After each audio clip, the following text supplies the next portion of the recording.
Today we're going to be doing my review of the Smith & Wesson Model 53 and 22 Ramjet, and that's coming up next here on Jesse Be Outdoors.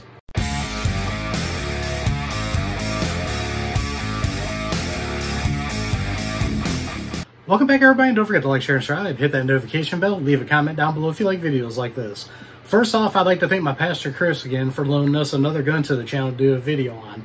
This is a very rare gun that wasn't made for many years. So what we're going to do is I'm going to take it over to the table. I'm going to tell you some stuff about the gun, some stuff about the ammo, and then we're going to take it outside and shoot it. I'm going to give you guys a spoiler alert right now. 22 Remington Jet is very hard to find. He gave me a couple of rounds so I could tell you guys about the round, but he asked me not to shoot them. Now this gun does come with the inserts to put 22 long rifle in it. So when we do the outside part, we are going to shoot 22 through it. But unfortunately, we can't do the 22 Ramjet, but I am going to show you a couple of rounds and tell you some history about that also. Let's get over to the table and get started. Now the first thing I want to do, I'm not going to really call this an unboxing because I'm not sure if this is everything that comes with it, but I'm going to show you what I know about it. So we're going to open it up here so you guys can see it. And of course, Smith & Wesson always has the paper in there. And then what we got inside here is the gun. I'm going to raise the camera up a little bit so you guys can get a better view inside. Now what we have inside is the actual Model 53 here. Right here, there is a position for another cylinder. From my research, what you could do is you got the 22 jet cylinder that's in here. You could order another cylinder for a 22 LR or a 22 Magnum. If you did, there was a spot right here for that. Now what we got here is the actual inserts here. And what these inserts do, it lets you go from 22 jet to 22 LR. I've actually got a couple here that have a spent case in it, and I'll show you that. You would put this into the cylinder, and then you got your 22 long rifle, and it has a cutout here to stick your nail in there to pull it out. This is an empty case, but I wanted to show you guys how that works. Is what you would do is get your cylinder here, and on Smith & Wesson's, you push this open to open the cylinder. Then you would put this adapter in. Then you would put your 22 long rifle in there. And you would do that in all 6 chambers. And then when you get done, you fire it, you hit it, pull the cylinder back out, and then you would use your fingernail here to pull out the 22 case. That is really slick. I like how there's like a felt in here to keep the gun real nice from getting scratched up and everything. This is a very nice setup, and I like that they have the adapters in there. A lot of people buy these used and they don't get these used adapters.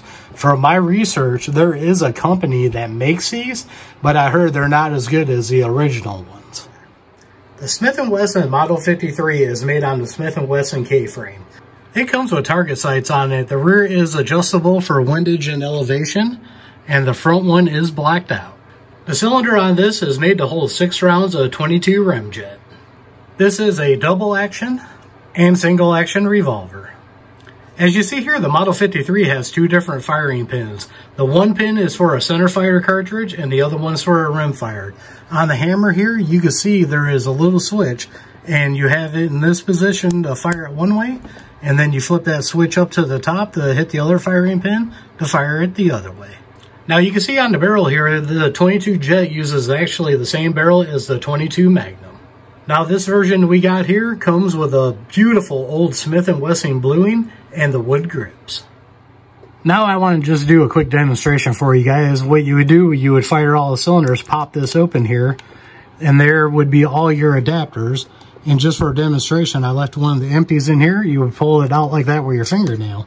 Now to get the adapters out, you would hit the ejector just like you would a regular gun, and it shoots them all out.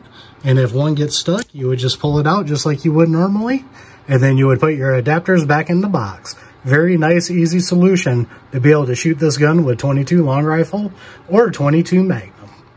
Now you can see I got the 2 empty cases in here, and what I want to do is I want to do a trigger pull on this. But because it is a rim fire, the way we got it set up, I don't want to damage these, so I'm using the empty casings to protect the firing pin. So on this one, the Smith & Wessons go counterclockwise. So I'm going to put it just like this to do the trigger pulls on it. Now we got my Wheeler trigger pull gauge here. I don't know double action how heavy it is, so I might max this out because it goes up to 8 pounds. And I have a feeling double action is way heavier. Yep, right there it just started moving the hammer. So that is way heavier than 8 pounds, which is what I figured. So now we're going to put it in single action and we'll test out the single action pull on here. And I'm only going to do it once here. And single action pull right there, we got 1 3/4. Get it to focus in here. That is a very light trigger, and that's the one thing about the old revolvers is single actions are sweet on them. Alright, now in this part of the video, I'm going to give you a short little history on this. The Smith & Wesson Model 53 was made from 1960 to 1974. What it was is this was a joint effort between Remington Arms, the ammo manufacturer, and Smith & Wesson. They wanted to make this gun for hunting varmints and medium game out to 100 yards. And that's why once we look at the cartridge, you'll see that the way it's shaped and everything, it looks like other 22 rounds that you've seen before that were very good varmint rounds. So now let's take a look at that ammo. Now here's what the 22 Remjet looks like. This is from my research, a 357 Magnum cartridge neck down to 22. The bullet diameter on it is a 222. If you shoot an AR, your bullet on those are 223, unless you got cast bullets or 224. So they're a little bit smaller than that. But the 222 is a very common bullet for varmint rounds even nowadays. There's plenty of other calibers that use that. So what I'm going to show you next is we're going to go and show you the difference between it and the 357 Magnum. Now you can see here we got the 22 Jet on the left, and I got a dummy round I got made up of a 357 Magnum that I cast for. You can see that the cases are exactly the same.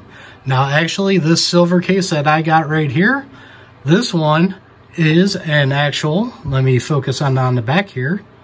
This is a 357 Magnum case. Now you can actually get dies, but they're very expensive, that you can cut and form a 357 Magnum case to make it work with a 22 Jet. Now, like I said, that's very expensive. There is also reloading dies if you get a hold of certain companies for these, but they are very expensive also. And from my research, if you want to get just the brass, you have to get it from over in Europe. But like I said, on the bullets are available over here. It's a very weird round, and it's kind of costly to get into it. But if you reload and can get everything to reload for it, it's probably not bad. You can see that it's just a small pistol primer, nothing special on that. But they might use a rifle. I'm not sure if it's small pistol or rifle, because I didn't look up no reloading data for any of this. But I just wanted to show you guys this, let you know a little bit of the history about the round, and how it's kind of hard to find these. Now to buy a box of these, if you can find them in stock, it's like 60, 65 bucks. Now he did ask me, and I asked him, I was like, do you got any rounds for this gun?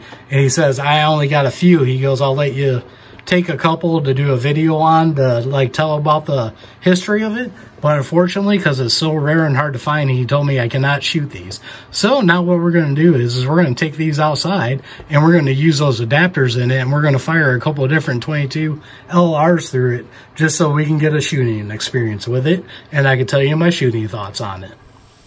Now we're outside with the Smith & Wesson Model 53 here, and like I mentioned inside, we can't shoot the 22 Jet I do have. There's not many rounds of it that he has. I couldn't find any to make the video. So we're going to try these adapters out. What I got in here right now is some CCI 22 Quiet. We have a Revolver here. They'll function just fine in it. Don't have to worry about the action moving back and forth with a Revolver.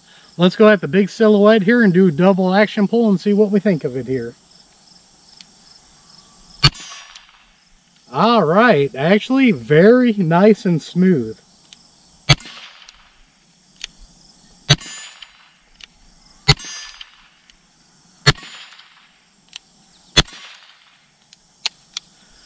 All right, I was aiming at the center bolt on that with these, and it's hitting them right dead on around those bolts. Very accurate, even with these quiets. I'm going to put one more cylinder of quiets in it, so let's go ahead and get loaded up. All right, now what I want to do is I want to try this in single action, and we're going to go after that 6-inch MGM targets plate here that's on the T-post. Let's try and see if we can hit that. Looks like I might have went a little high. Can't really tell. Oh yeah, I'm hitting it up by the top bolt there. Okay, I see. Shooting high on that one. There we go, a little bit lower. Put it right next to that one in the same spot. Alright guys, that single action trigger, very nice on it. Now to open this up and to take these out, the first ones I didn't have a problem with. There's a gap to get your nail in to pull these shells right out. Like I said, I'm pretty sure these are the factory originals. I've heard that the aftermarket ones are a little bit of a pain from the research I've done on this. But you can see here, I'm having no issues pulling these out. So what I'm going to do next is I'm going to grab some 22 bulk box stuff, something everybody can get their hands on, and try it in this. So let's load up with that. Alright, now what we got in here is some Federal Auto Match bulk box, stuff that you can find at Walmart or anywhere like that. Let's go ahead and go for the 8-inch plate and double action with these. Looks like these might be shooting high. Yep. Alright, looks like I gotta find my aim a little bit with it. Just hold it here and see. Yep, not too bad. I think I just gotta adjust my aim for the plates. Let's load back up with these. Of course, they're not the quiet, so they're a little bit funner. Alright, now we are going to try these in single action here. And I'm going to go for the MGM Coyote here. See if we can pop them in the head. Ooh, right dead center. Ooh, I pulled that one. There we go.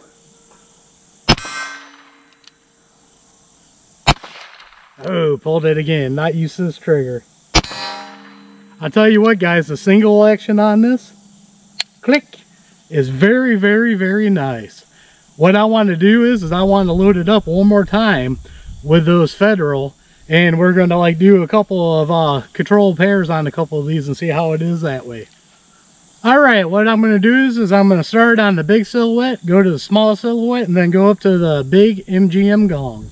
Let's try this out here.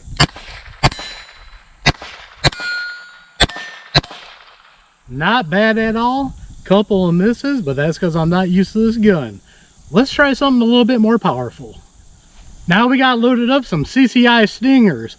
Pretty good varmint round. Let's go after that Coyote with these double action.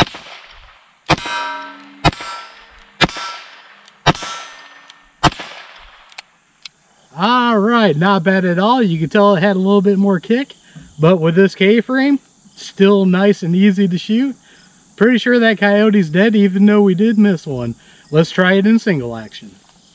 Now we're going to try it in single action here.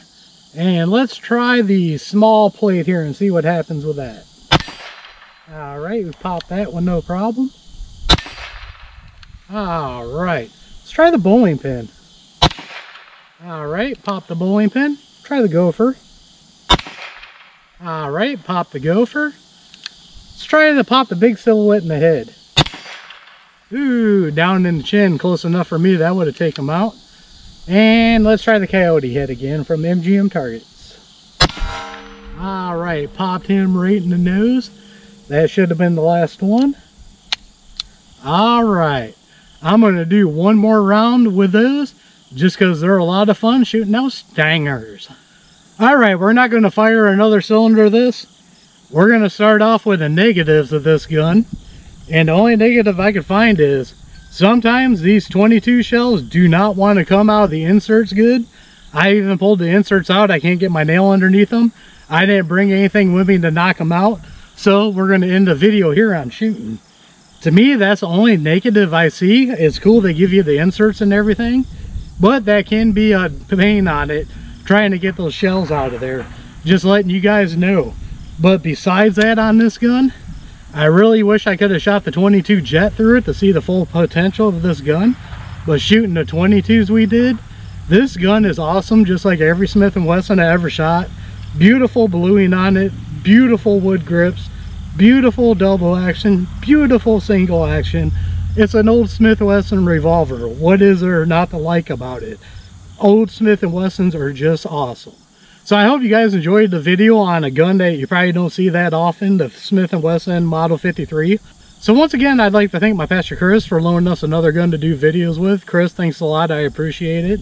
Love the gun.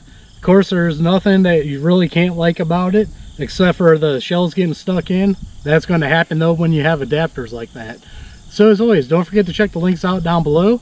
Down there I have links to Axle Hearing Protection, Gators Eyewear, and a bunch of other companies I like dealing with.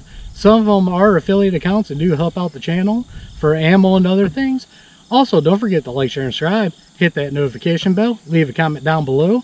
We are One Nation Under God, and I'll see you all on the next one.